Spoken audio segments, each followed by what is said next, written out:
Happy New Year, everyone. I hope you all had a lovely time, and with 2023 in full swing now, I thought what better way to get the year started than to have a look ahead at what games are coming out.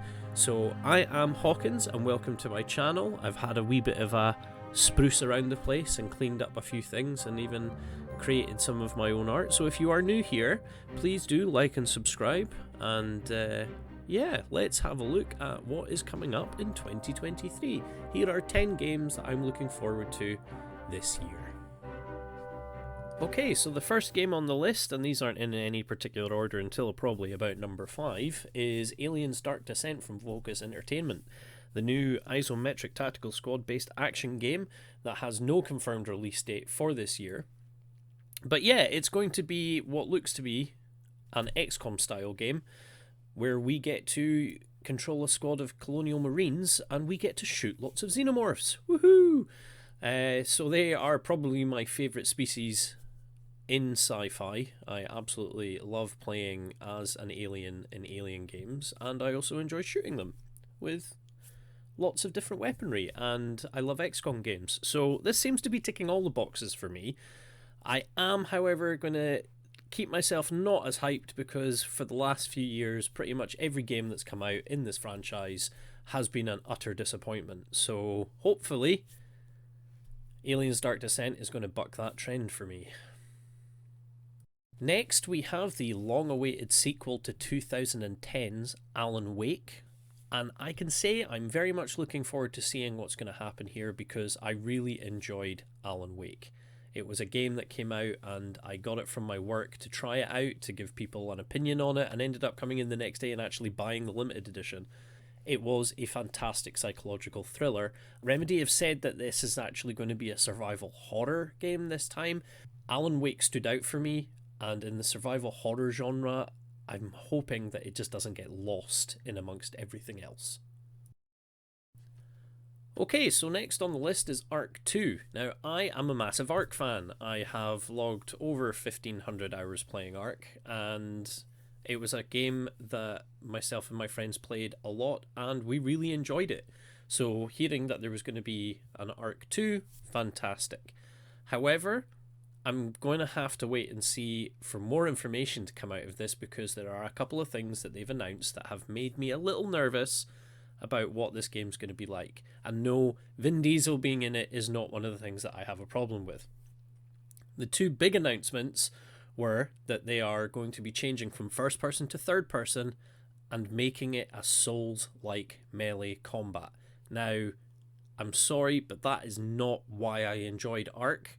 I don't need another Souls-like game. If I want a Souls-like game, I'll buy a Souls-like game. I love Souls-like games. I did not play Ark to have Souls-like combat. And I especially dislike being stuck in third person in a game like Ark because I want to be in first person. I want to be able to see the dinosaurs in first person. There's very little other information about Ark 2 at the moment, but I'm going to be keeping an eye on this one a lot. I want to see it work, but I just don't know right now. Okay, so the next game on the list shouldn't come as a surprise to anybody. It is The Legend of Zelda Tears of the Kingdom.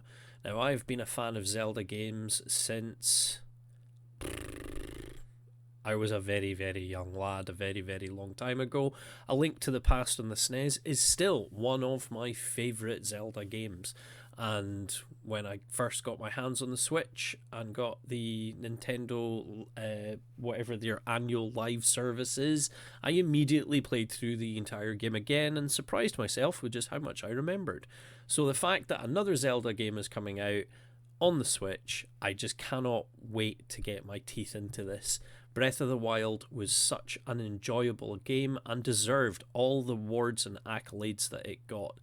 And it's no surprise that Tears of the Kingdom was just voted as the most anticipated game to be coming in 2023 at the Game Awards. So I don't know if there's much else I can say about this game. I am super psyched in order to get my hands on this.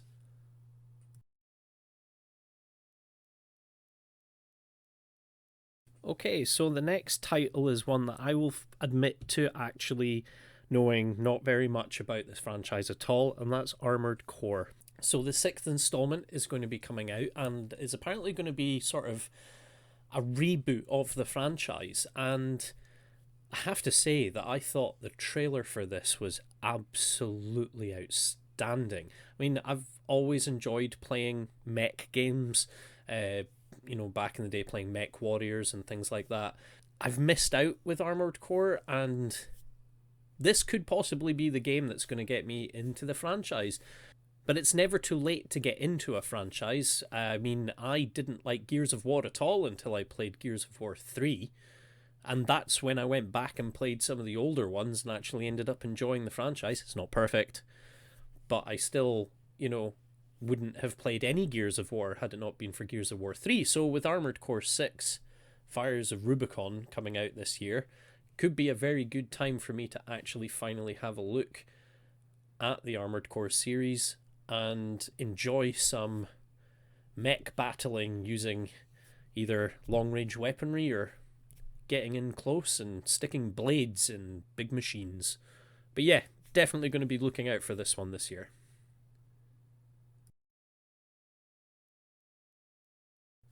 Okay, and now we're into our top 5. These are the 5 that I'm most excited about this year so far.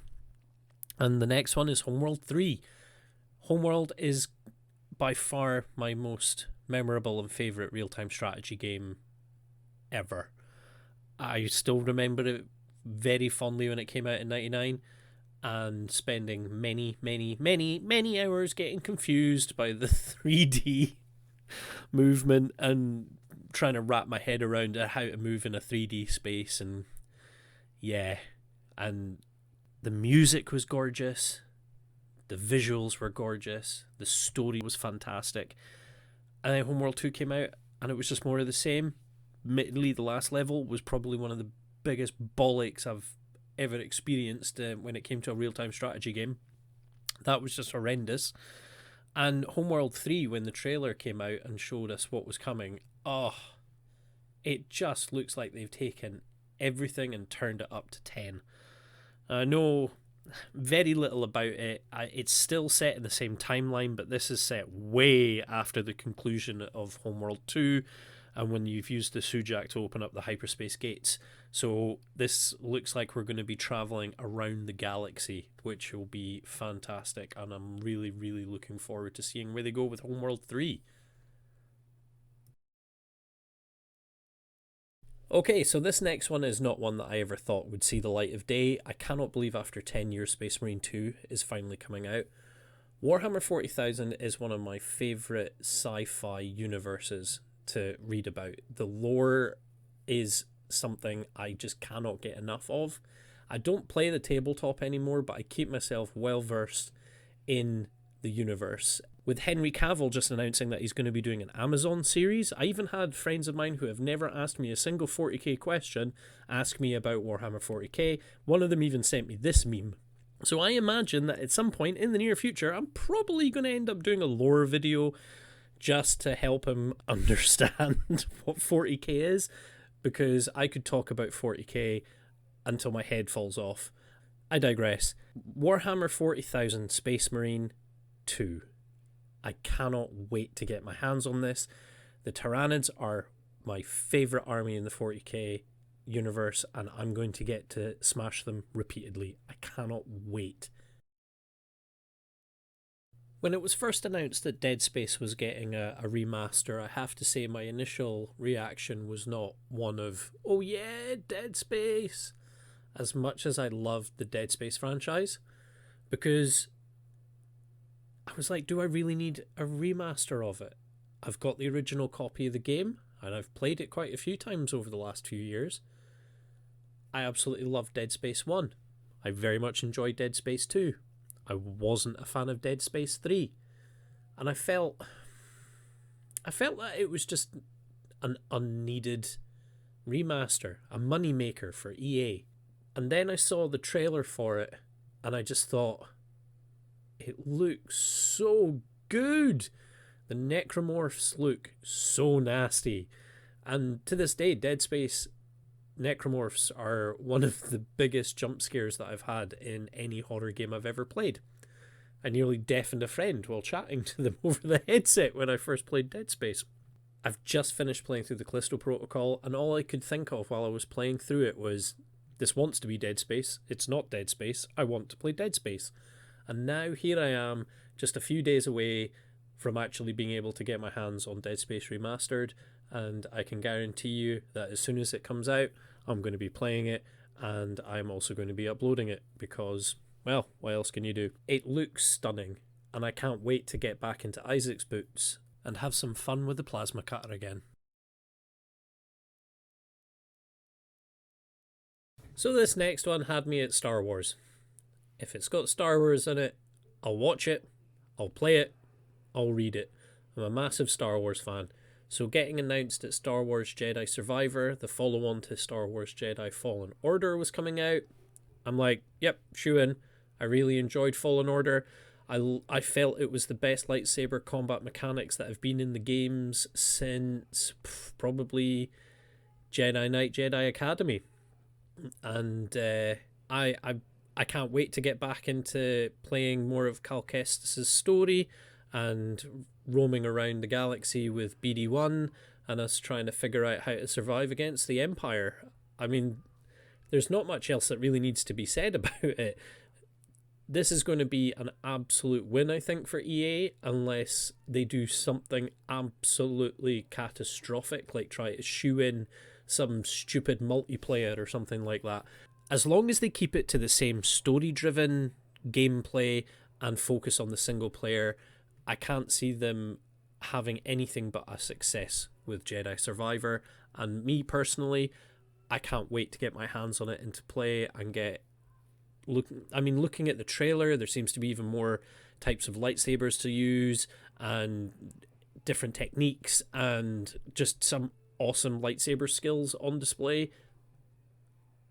I think this is going to be a win. I really do. And here it is, my number one most anticipated game for 2023, and it is of course Starfield, Bethesda's latest attempt to steal all my life and gaming hours. My wife is not going to be happy with me when that game finally comes out. It's a game that still we have no idea when it's going to come out. It was delayed from the 11th of November last year and has been touted as possibly being the first half of 2023, but nobody knows for sure. And to be honest, if I think anything, it will be that it's going to be in the latter half of 2023, which is something I'm okay with waiting for, as long as they release the game in a much better condition than some of their other previous releases. I think that would be a win, and I am more than happy for them to take their time and get the game working properly. No one needs a repeat of 76. No one. I am really super excited for Starfield. I mean, it's a space exploration game. I just have to remember to keep myself grounded. The game will come out when it's ready, I hope, and then there'll be countless hours of gaming. We know so few details at the moment, apart from what they've shown at the showcase, and a couple of Constellation questions that have been released.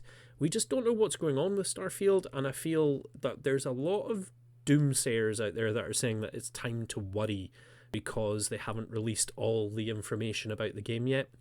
But I, for one, am actually really looking forward to finding out the answers to all of these questions when the game finally is released.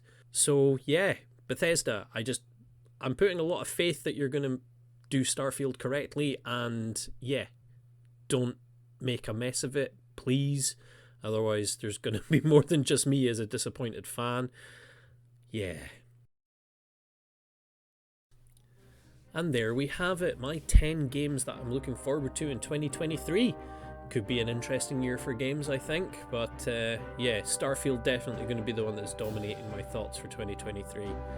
Hopefully we'll get some news on it soon, possibly a release date, fingers crossed, but when that happens I will try and make a video about it. But until then, I've been Hawkins, thank you very much for watching. If you feel like it, please do like and subscribe, but until the next video, take care.